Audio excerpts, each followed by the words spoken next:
Welcome back, Pokemon trainers. Professor Chaz here. The lab coat's on back order, and happy Squeak Week, everybody! I wanna be the top percentage! And it is time now for the team building video for the Pokemon Omega Ruby Rotation Battles in the free battle in Battle Spot. Now, unfortunately, there is not a Mega Raticate in the game, therefore we can't have Squeak as the team captain, but we are going to team him up with a partner of his from way back in Kanto, Chirp the Pidgeot.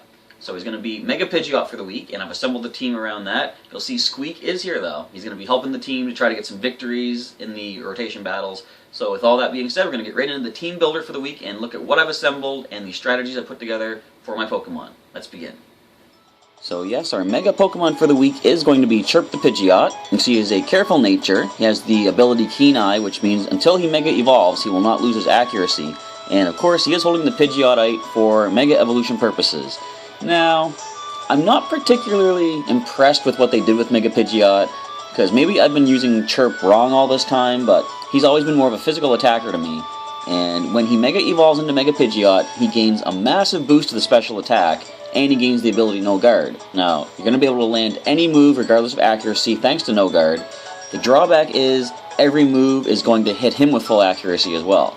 I can't help but feel there might have been a better ability they could have given him, or maybe instead of boosting special attack they could have given him more physical attack or more speed or something. I don't know. But anyway, Mega Pidgeot is what it is, and I'm going to work with it for this week's team. So, in honor of that, what I'm going to do is teach him Hurricane and Heat Wave for his two offensive moves. Hurricane is 110 power with 70 accuracy, but of course, when he Mega Evolves, it will be fully accurate, and he gains the stab boost, of course, so it's going to be another 55 strong, so 165 power, and possibly super effective against some of the opponents, so it's going to be pretty powerful, and it has the chance to confuse. Now, I decided to go with Heat Wave because it's 90% accurate. I was actually taking a look at all the moves that Pidgeot can learn that are not fully accurate, just so I can make use of that No Guard, and Heat Wave is a pretty decent one. Like I say, 90 accurate, and it could provide some type coverage, could help deal with some grass types. Of course, Hurricane does that.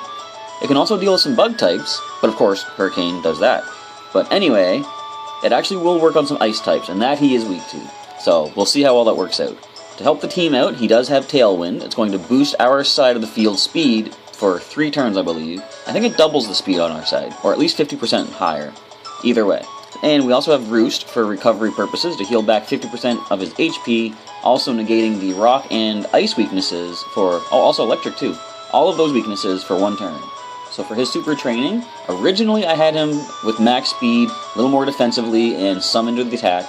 This week I decided let's make use of that special attack boost with Mega Pidgeot, and we're going to put everything into the speed and the special attack.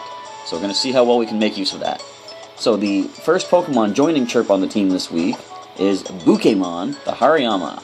He is a lonely Pokemon with the Guts ability, so if he has a special condition, it's going to boost his attack stat. And how are we going to get that special condition? Well, he is holding the Flame Orb.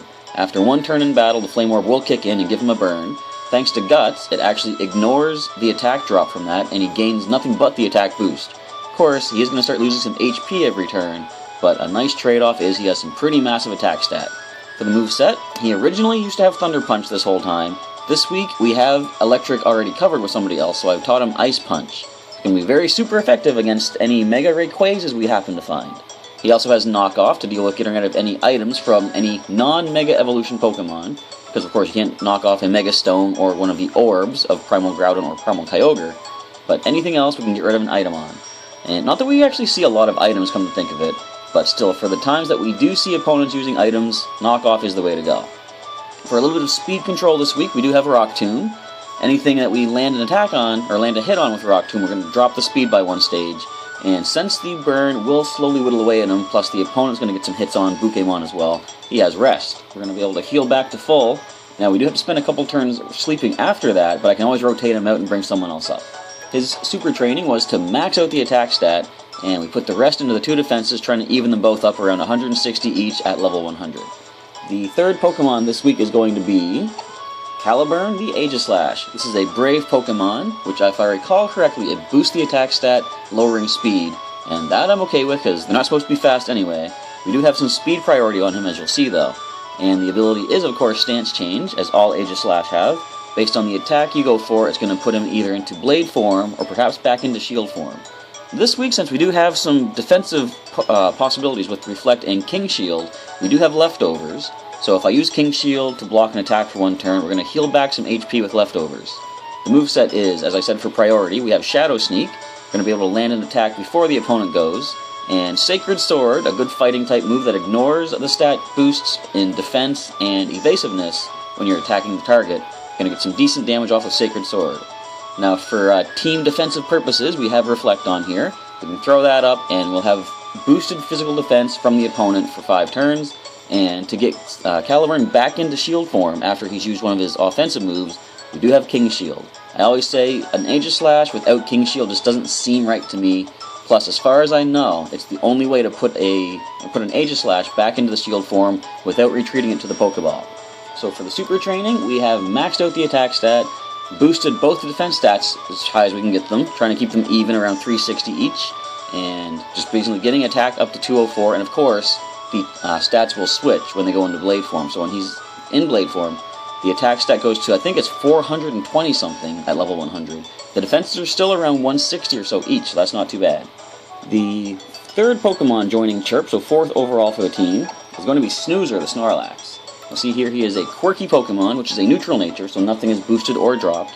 And the ability Thick Fat is going to come in really handy against any of those Primal Groudon, or perhaps Ice-type using Primal Kyogre. I was going to say Primal Rayquaza for some reason. But anyway, Fire and Ice moves are basically half damage against this particular bulky Snorlax. And we do have some good defensive investment in him, as you'll see in a moment. And he does have the Chesto Berry, which is going to work with one of his attacks. As soon as he falls asleep, he'll wake up as soon as he eats the Chesto Berry. So for the moveset, we have Body Slam, which is good stab on this particular Pokemon. Good chance to paralyze as well, which could come in handy against any of the legendaries I'm sure we're going to be facing off against tomorrow.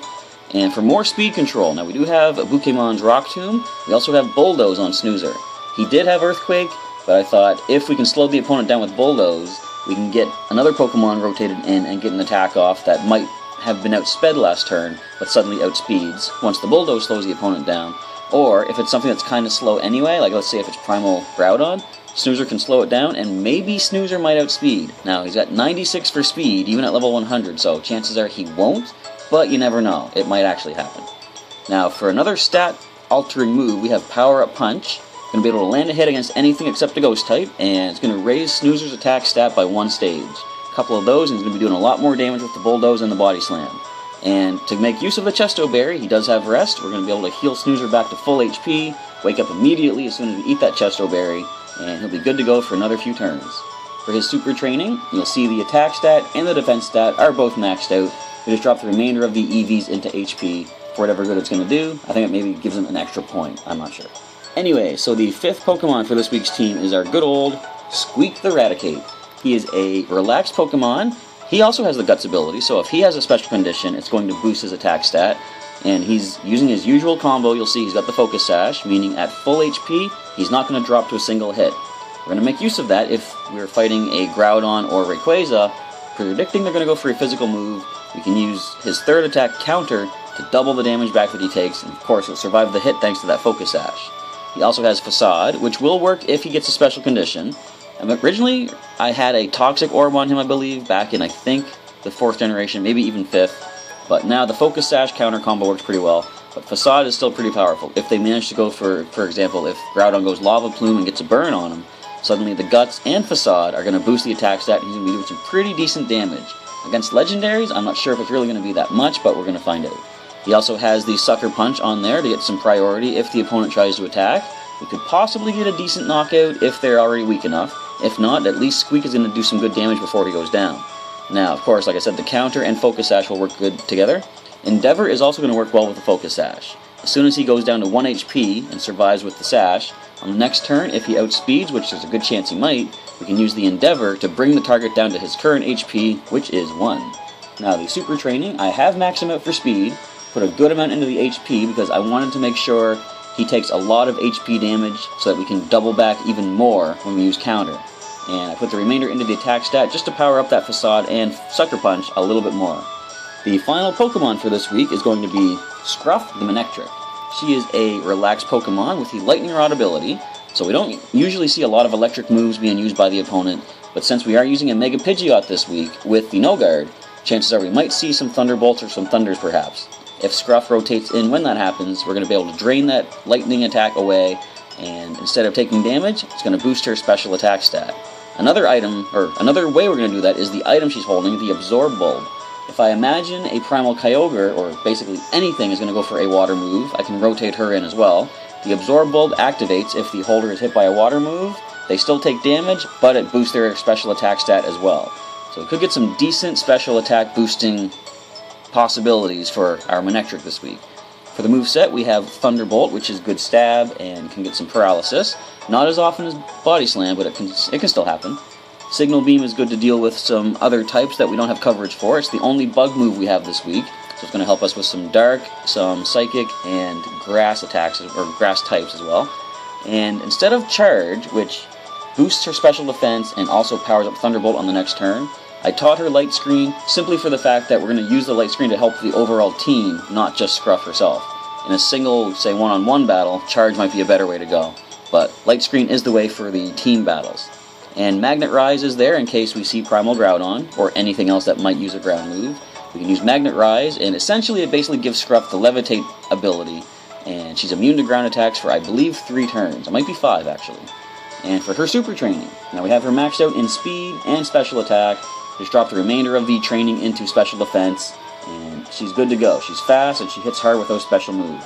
So that is going to be this week's team in the Pokemon Omega Ruby Rotation Battles in the free battle in Battle Spot. Come on back to the channel tomorrow to check out the actual battles as they get underway. In the meantime, feel free to leave me a comment down below. Let me know what you think of the team I've assembled for this week, and any suggestions you might have for different movesets or strategies that might help out my team for future battles. Alright, thank you everybody for checking out this team building video this week, and I hope to see you back tomorrow to root the team on for some victories in the rotation battles. Until then, I'll catch you next time.